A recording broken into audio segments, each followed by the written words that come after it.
Welcome to a short emergency episode of the Mark Dolan Show. The regular show is coming later today at the usual time, and we bring you the very sad news that Robert Redford, the acclaimed actor and filmmaker, has passed away at the age of 89. The news was confirmed by his representative Cindy Berger, who said that Redford died peacefully in his sleep.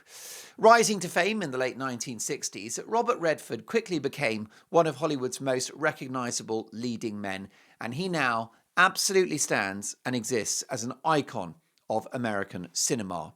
Among his standout performances were his portrayal of the journalist Bob Woodward in All the President's Men, which chronicled the Watergate scandal during the Nixon years, and his role in The Sting, which earned him an Academy Award nomination. Now, Redford was quite a character, an incredible director and actor, but he was a huge personality as well, and once said that he was a terrible student and admitted that he drank away his scholarship at the University of Colorado, but it didn't hold him back. His early years, though, were a struggle. Before acting, he lived in Paris as a struggling artist and painted street scenes just for money. So his first big Broadway role was opposite Elizabeth Ashley in Barefoot in the Park in 1963. That was his big break. It was later turned into a hit film in which he starred alongside Jane Fonda, and the rest is history. Robert Redford was an extraordinarily handsome man. Yes, a gifted actor, a very bright person, and a massive philanthropist. But he was quite irritated at the focus on his good looks. He hated being labelled a pretty boy and pushed for more challenging roles, and often gravitated towards morally complex characters. He was almost cast as Benjamin Braddock in The Graduate, but director Mike Nichols decided that Redford was too good looking to credibly play the role of a guy who couldn't get dates with women. He directed Brad Pitt's breakout movie A River Runs Through It, therefore essentially granting Brad Pitt the amazing career that he had. He helped others launch their careers as well, including Quentin Tarantino, Steven Soderbergh, and the Coen brothers via the Sundance Film Festival that he founded. Despite his Hollywood fame and his enormous fortune, he preferred a quiet life in Utah, far away from Los Angeles. So a very rare bird in the fact that he was this huge star, but he eschewed the lifestyle of a star and wanted family life, and wanted to be in nature and enjoy his privacy. He was also an accomplished skier and environmentalist. He purchased land in Utah in order to protect it from development. And he once admitted that he never watched his own films after the premieres, saying, "It's too late, you can't change it, so why torture yourself?" He's had a lot of interesting things to say about a range of subjects over the years. On fame, he said the hardest thing is to be true to yourself, especially when everybody is watching. On acting, he said, "I'm not a sentimental person. I don't look back at stuff. It just happened and you move on." On beauty, he says, "People used to say I was just a pretty face. That always annoyed me. I wanted to prove that I had more." And oh boy, did he prove that he had more, because he's achieved that rare thing of two major careers in Hollywood. As an actor, and yes, a very good-looking man and a great interpreter of characters, but of course a great director as well. On directing, he said, "Directing is really about taking responsibility, and that means everything. Every decision is yours." And he was hugely successful as a director. He also created the Sundance Film Festival, and he said, "Independent film is about risk-taking. It's about not knowing what's coming next, and I like that." On Hollywood, he said, "You can't stop what's coming, you can only adapt." And on art and politics, he said, "Art can change people, and people can change the world." And that's the interesting thing, because he was very politically engaged, and he was very concerned about America and, its development and its progress as a country. He was very worried about the environment.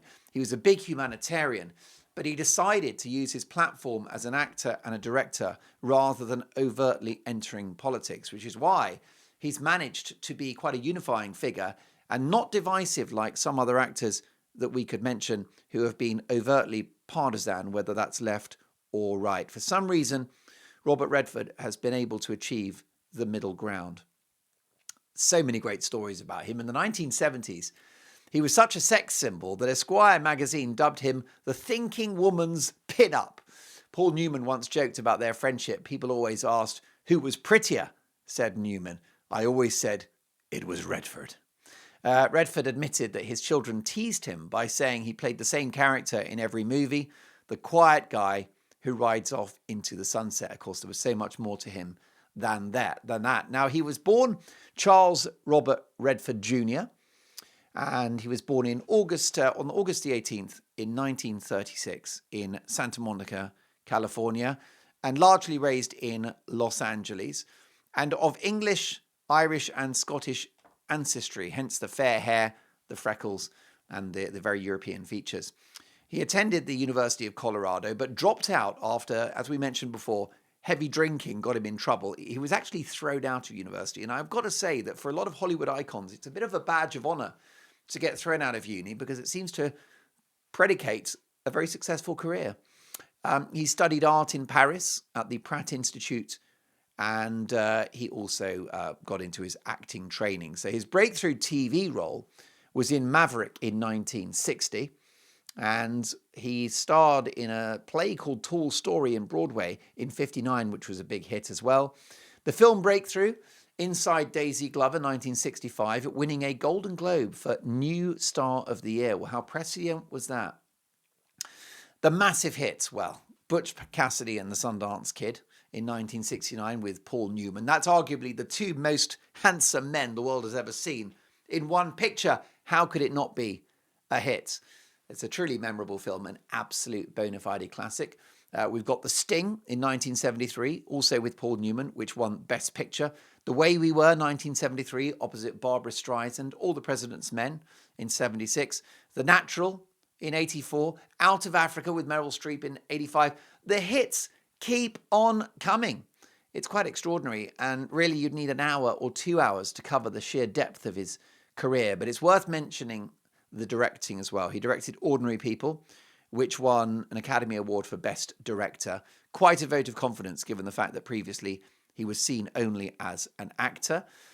He directed and produced films such as A River Runs Through It, like we said, made Brad Pitt a star. Quiz Show, which is a brilliant period drama about corruption in TV. The Legend of Bagger Vance, and Lions for Lambs in 2007. His movies were intelligent, politically engaged, and often socially conscious. His nickname, Sundance, came from Butch Cassidy and the Sundance Kid, and that's where he got the name for his festival. He founded it in 1981 to support independent filmmakers. It's been a massive, huge success. He's won all the awards that you could hope for, including the Presidential Medal of Freedom, awarded by Barack Obama in 2016, the Cecil B. DeMille Award at the Golden Globes in 1994, honorary Oscar in 2002 for his contribution to independent film, and the BAFTA Fellowship in the United Kingdom in 2019. This guy did everything. He had box office hits. His movies made money. They were critically acclaimed, and he was an admired actor and director, an extraordinary artist, and a remarkable human being. So in terms of his married life, well, he married a historian called Lola Van Wagenen, and they married in 1958. And they had 4 children, including filmmaker James Redford, who sadly passed in 2020. He later married an artist called Sybil Zaggers in 2009, has been happily married since then. He's an advocate for environmental protection, Native American rights, and he's been a supporter of progressive politics. But like I said, without being a divisive figure, as we mourn his passing today, the whole of America and the whole of the world, the film-going public, will be deeply saddened at this news. Of course, the great news about artists, it was Bruce Springsteen that said that the great thing about a song is it stays written.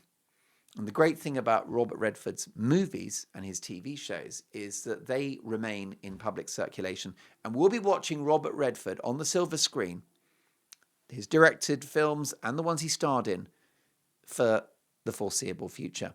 He was very talented. He was also a painter, exhibiting his artwork on more than one occasion.